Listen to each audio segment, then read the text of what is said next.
Hey guys, Corporal G coming at you from the COC in Kentucky. Today I'm going to show you my color code. We're going to start off with our money chips. This is just normal clay poker chips. Gray equals 1, green equals 3, red equals 5, blue equals 10. That's kind of our baseline for all this color coordination here. Same values of the unit chips. These are magnetized with the black sticker facing up. And I'm going to put a little infantry guy here. This is Lieutenant Stan's idea. And if it wasn't for this, I wouldn't magnetize my pieces at all. I love the concept. Chips aren't going to tip over like they always do or get scattered. I think it's just a wonderful idea. And I'm finally done magnetizing everything. Moving on to the normal infantry. We got militia is yellow. Infantry is nothing for other board games. Then the gray is mountain troops. Now with the real eye, the gray is a lot darker. I just got a white light on them, makes it pretty light. Moving on to the other batch, we got Airborne as green, Marines as red, and your special units, in this case Elite Marines, as blue. And if there's any other higher piece, it'll be a bronze, followed by a silver, then a gold.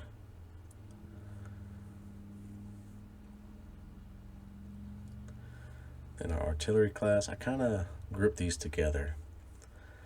So again, we're going to start from bottom to top. Gray is just normal anti-aircraft guns, and the gray with the black line is self-propelled artillery, or self-propelled anti-aircraft guns. I only made these because I feel like they might be in version 4. I don't know. I just did it because they're kind of cool. And artillery is brown. It's kind of not a part of the color, but I had to use something here. Same concept with the line for self-propelled. Then for our advanced stuff, our tech stuff, those are all going to be the metallics. So the artillery, since they're more on the lower spectrum, they're going to be bronze. So solid bronze for normal heavy artillery, then bronze with the black line for heavy self-propelled artillery. I think it's a good idea. As of right now, if it doesn't work, I can just rip them off and start over. So it's no biggie. Our cavalry, they have nothing. Most of the units like subs and stuff, I didn't use a color for because the unit itself is pretty distinguishable. So that was kind of nice in the process.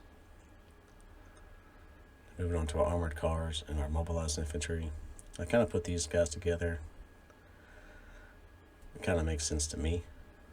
So we got a little bit of orange, and orange with a black line.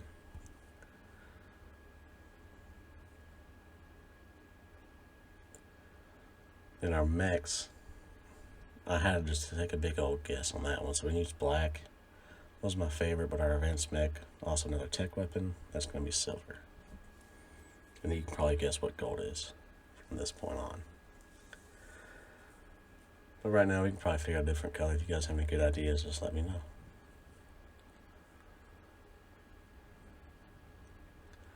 Alright, moving on to the armor class. Light tank is green, medium tank are red.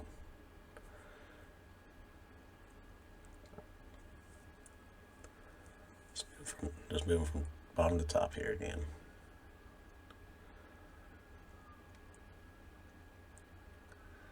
And our tank destroyers are blue. Technically they should have been red since they are cheaper than medium armor, but I don't know why I just felt right making them blue. Then we got our amphibious armor, which again, not really a unit, but we made them baby blue.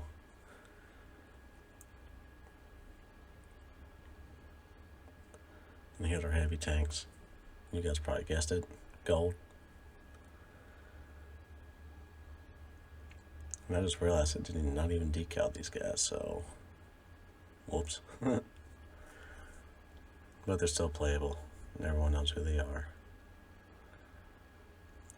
Moving on to the air units. We got white as transports and yellow as an early war fighter. I'm going to use our flight stands here with the beads. So I kind of have a universal flight stand.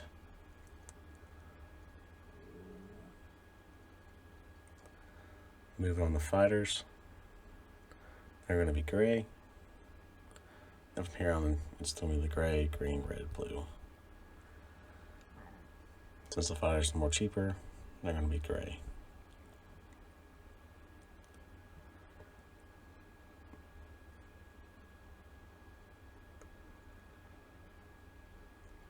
Moving on to tactical bombers and medium bombers. Green tack, medium red.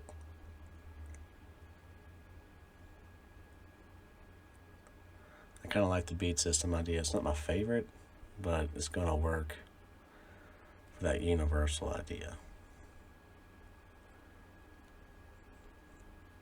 Then here's our seaplanes as baby blue, and our strategic bombers as blue.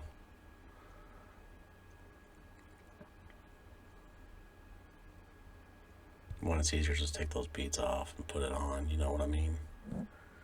Just kind of helps it out. And I forgot to put the gold beads on this one, but it's going to be gold for both of these as of right now. Since you can always tell a difference between the heavy strap bomber compared to a jet fighter. That's it for the air units. We'll move on to the planes, or the boats. We got nothing for transports, but if they do get confused, we can make them white. And all the coastal stuff, submarines and torpedo boat destroyers, are yellow, because they're pretty easily distinguishable. And attack transports will be like a red and a white. For now, I don't know yet. And we got our subs. I did mark the heavy subs as gold, because some of them are pretty close. Right now, subs as a normal base unit, no colors.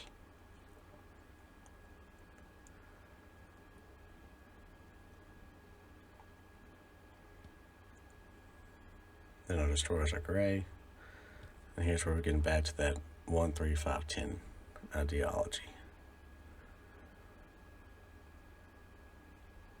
I kind of like the stripes. They're all not uniform. Some are skinny, some are fat, but it's a good idea for now. And it's really cheap to do. And here's our cruisers. Light's green, heavy's red, and battle cruisers are blue.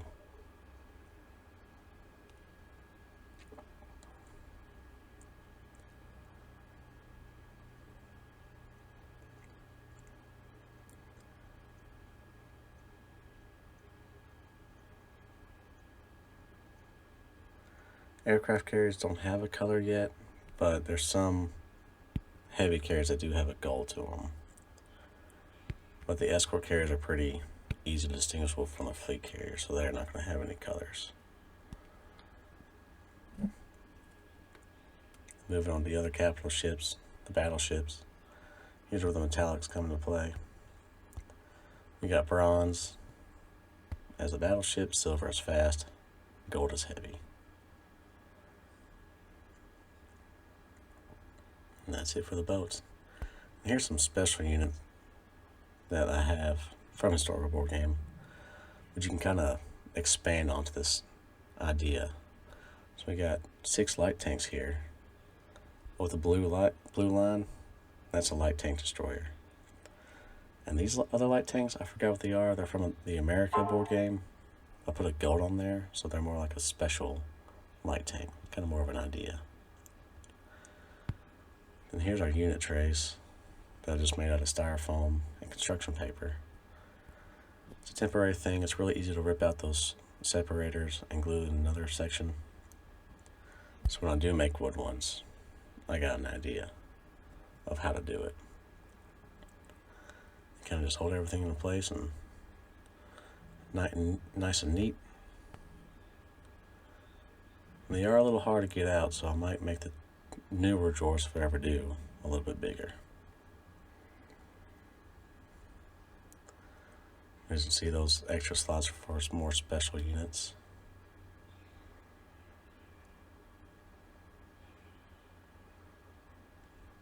Kind of digging it so far, guys. I've pretty much got everything done that I know of.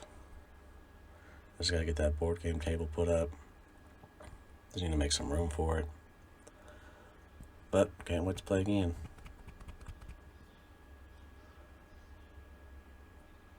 There's a lot of pieces, a crap ton. Unused, I don't know how many magnets, but a ridiculous amount. I think it's going to be all worth it. That's all I have, so catch you guys later.